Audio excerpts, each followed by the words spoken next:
ఒళ్ళు నొప్పి, జలుబు, తలనొప్పి ఏమున్నా తక్షణ ఉపశమనం. శాస్త్రి వామ్, మీ కుటుంబ ఆరోగ్య రక్ష. టీడీపీ క్రమశిక్షణ కమిటీ ముందు ఎమ్మెల్యే కొలికిపూడి శ్రీనివాస్ హాజరయ్యారు. ఒకసారి మాట్లాడదాం. ఏమి ఎక్స్ప్లెనేషన్ ఇచ్చారు, ఏ ప్రశ్నలు అడిగారో మాట్లాడే ప్రయత్నం అయితే కొలికిపూడి శ్రీనివాస్తో మాట్లాడతారు. సార్ అంటే మిమ్మల్ని పిలవడం రెండోసారి. ఈరోజు ఏమని వాళ్ళు కమిటీ అడిగింది, మీరు ఏం ఎక్స్ప్లెనేషన్ ఇచ్చారు? ఇప్పుడు గోపాలపురంలో ఏదో సంఘటన జరిగిందంట, దాని వివరాలు ఏంటి అని అడిగారు.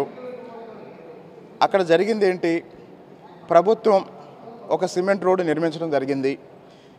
ఆ సిమెంట్ రోడ్డు మీద ఎవరో నడవకుండా అక్కడున్న వైసీపీ వార్డు మెంబర్ కుటుంబం ముళ్ళకంచె చేయటం జరిగింది. అలా ముళ్ళకంచె చేయటం తప్పని చెప్పేసి నేను, నాతో పాటు ఉన్న మిగతా నాయకులు దాన్ని తీసేయటం జరిగింది. ఇది విషయం.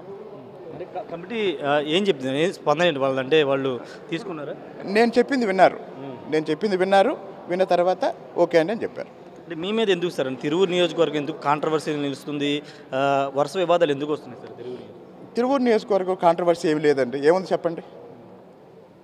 అంతకుముందు ఒక బిల్డింగ్ మీరు జేసీబీ ఎక్కి బిల్డింగ్లు కూర్చేశారని, తర్వాత ఒక విఆర్ఓ సూసైడ్ అటెంప్ట్ సంబంధించిన విజయవాడ హాస్పిటల్లో ఉండి అది ఇష్యూ నడిచింది. మీరు ఈరోజు వాళ్ళని అడగండి ఏం చెప్తున్నారు.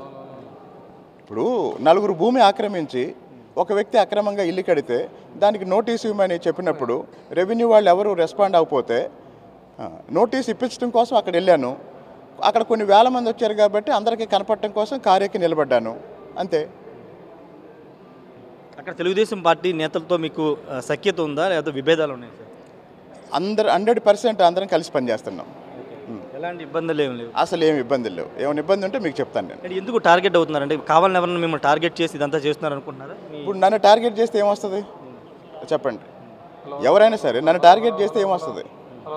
నేను అట్లా అనుకోవట్లేదు. Thank you.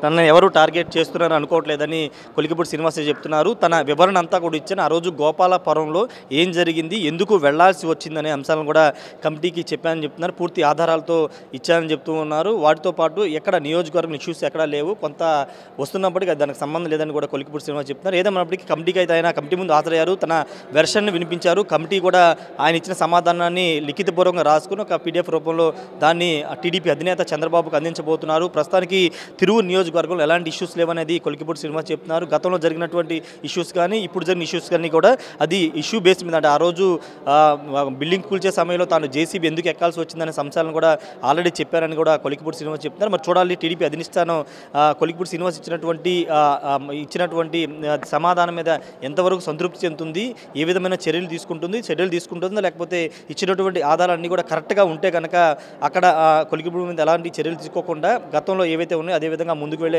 అవకాశం ఉంటుందా లేదా అనేది తర్వాత తెలిసే అవకాశం అయితే కనబడుతుంది. Camera person విజయ్తో Rayesh RTV, Mangalagiri నుండి. మరిన్ని వీడియోస్ కోసం ఛానల్ ని సబ్స్క్రైబ్ చేయండి. లేటెస్ట్ అప్డేట్స్ కోసం వాట్సాప్ ఛానల్ ని ఫాలో అవ్వండి. ఆ లింక్ డిస్క్రిప్షన్ లో ఉంది.